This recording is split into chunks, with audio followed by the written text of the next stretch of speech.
Selamat siang Pak Gufron dan Bang Tony. Selamat siang Lintang. Selamat siang Mbak Lintang, selamat siang Prof. Mas Tony. Prof, selamat siang. Baik, Selamat siang.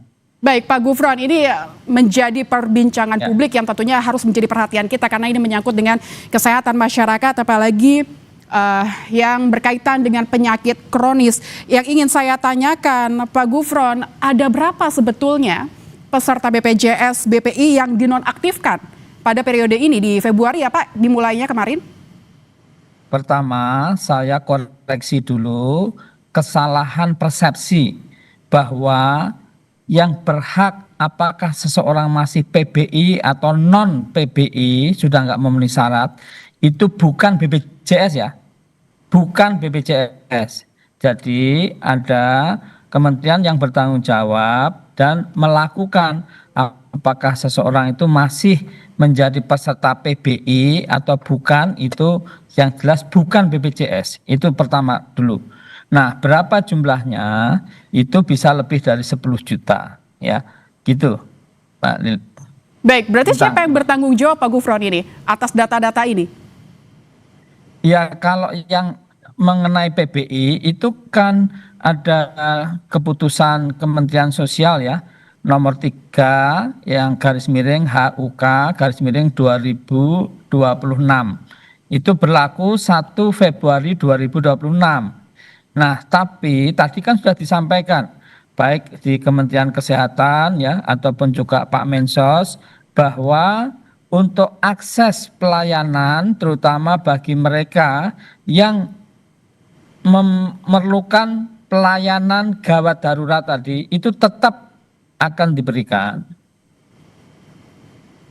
Oke, baik. Berarti kalau saya ingin ke Bang Tony, bagaimana menanggapi ini? Laporan yang masuk ke KPCDI sudah berapa yang dinonaktifkan begitu dan akhirnya mengalami kesulitan untuk berobat?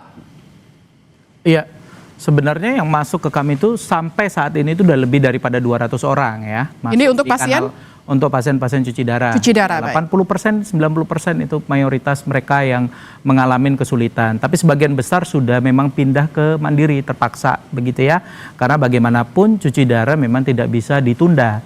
Begitu, mereka harus melakukan itu. Kalau tidak, mereka sesak napas, edema paru, begitu ya. Bisa sampai kegagalan organ, jantung, dan lainnya. Itu sangat berbahaya. Justru recovery-nya akan semakin besar, pembiayaannya akan semakin mahal. Itu yang kita sesalkan. Sementara yang kita sesalkan di sini adalah koordinasi antar lembaga, baik itu Kementerian Sosial yang melakukan pemutusan PBI bersama BPJS Kesehatan. Seharusnya memang Kementerian Sosial itu melakukan verifikasi data dulu dengan benar, begitu ya. Nah, verifikasi data dulu. Setiap nomor BPJS Kesehatan itu sudah ada riwayat penyakit, gitu ya. Sebenarnya harus dimintakan. Kita harus menerapkan prinsip atau asas kehati-hatian dalam menerapkan suatu kebijakan, begitu ya. Adil, kehati-hatian, dan non-diskriminasi. Kalau ada pasien, ini kan pasien ini pagi hari ya. Dia pagi hari, subuh, sudah ke rumah sakit, rindu untuk cuci darah, begitu ya. Sampai cuci darah depan ruang administrasi, mohon maaf Bapak Ibu, BPJS-nya nonaktif. Oke, ya. Tapi apa yang dilakukan pasien ini melaporkan ke KPCDI tadi Bang Tony menyebutkan ada sekitar 200 yang 80% adalah pasien cuci darah. Tapi apa yang harus dilakukan ketika mereka terpaksa harus geser ke mandiri padahal kebanyakan dari mereka itu kita tahu juga mungkin adalah masyarakat yang kurang mampu begitu. Ya. Apa yang mereka lakukan dengan status mandiri ini, mereka harus membayar dengan uang pribadi kah? Dari mana uangnya? Iya, dipastikan itu. Dipastikan mereka harus membayar itu dengan menggunakan uang pribadi. Kami melakukan penyisiran terhadap mereka yang tidak mampu. KPCDI menjamin itu. Jadi kami yang mengcover duluan untuk sebulan ini, sebelum nanti dilakukan verifikasi yang mantap oleh dinas sosial terkait. Ini kan butuh waktu. Tadi disampaikan oleh Pak Mensos kan tinggal reaktivasi, tinggal klik jadi. Itu nggak semudah di lapangan. Kita membutuhkan berhari-hari. Ya, anggota kita sampai hari ini aja belum terdaftar sebagai PBI sehingga kita harus memberikan sejumlah uang, membayarkan kepesertaan mereka menjadi mandiri. Yang penting bagi kami penyelamatan nyawa dulu. Kalau administrasi kan bisa menunggu, gagal ginjal kan nggak bisa menunggu.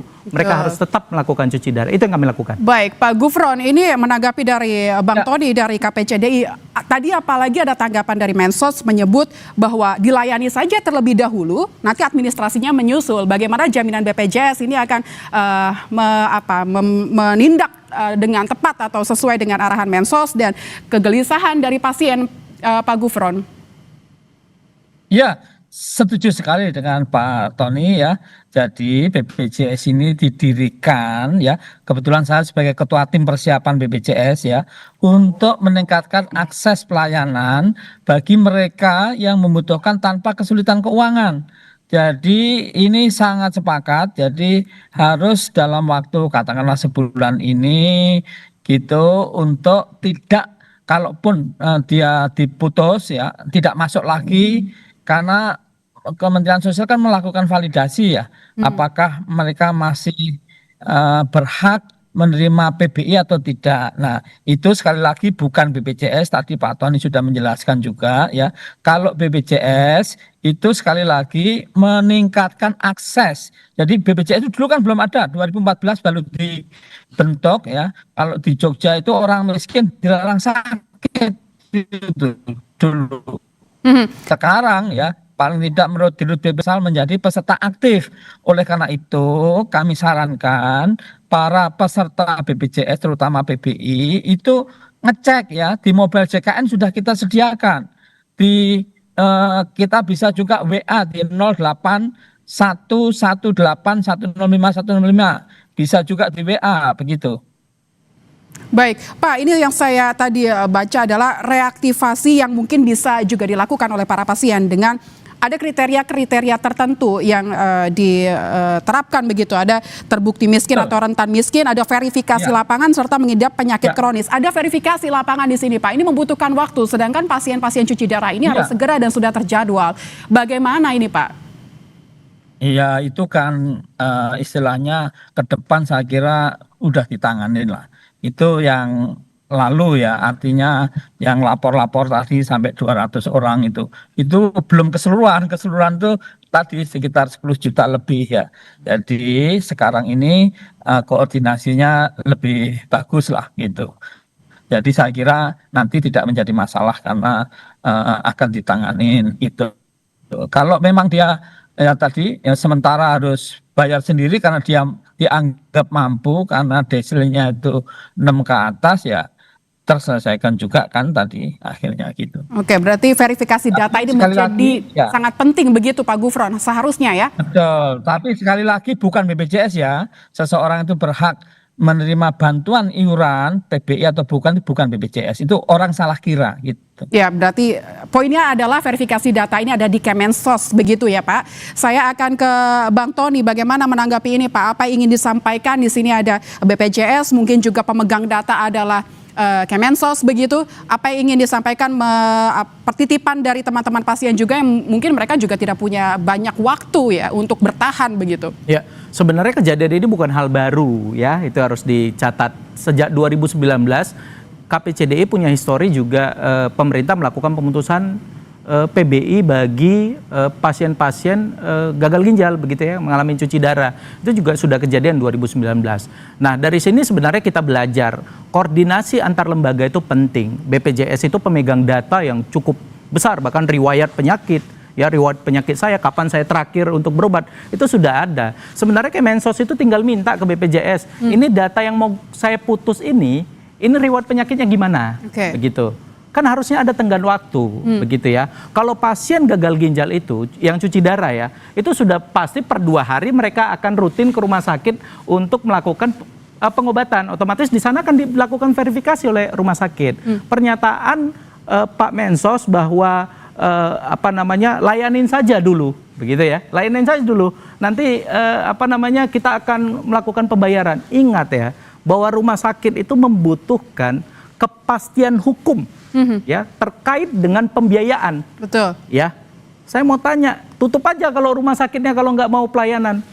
Ya itu RSCM kemarin banyak kok yang pulang kok pasiennya. Siapa yang mau nanggung pembayarannya setelah itu ya kalau kepastian hukumnya tidak ada? Itu rumah sakit pemerintah pusat loh. Ya, rumah sakit nasional loh, juga terdampak juga. Ya, karena itu tadi rumah sakit butuh cash flow dan butuh kepastian hukum terkait dengan pembiayaan. Begitu. Jadi harapan kami begini, Kemensos hati-hati dalam menerapkan kebijakan ini. jelas BPJS jadi tameng di sini kan, yang dipukuli masyarakat ini BPJS sekarang. Karena tadi namanya gini Prof, BPJS, PBI, ada BPJS ya, berarti semua salahnya BPJS. Sebenarnya kita mau meluruskan juga bahwa BPJS ini penyelenggara kebijakan, begitu ya. Mereka penyelenggara kebijakan yang ngikutin semua peraturan yang ada, baik itu antar lembaga, begitu ya.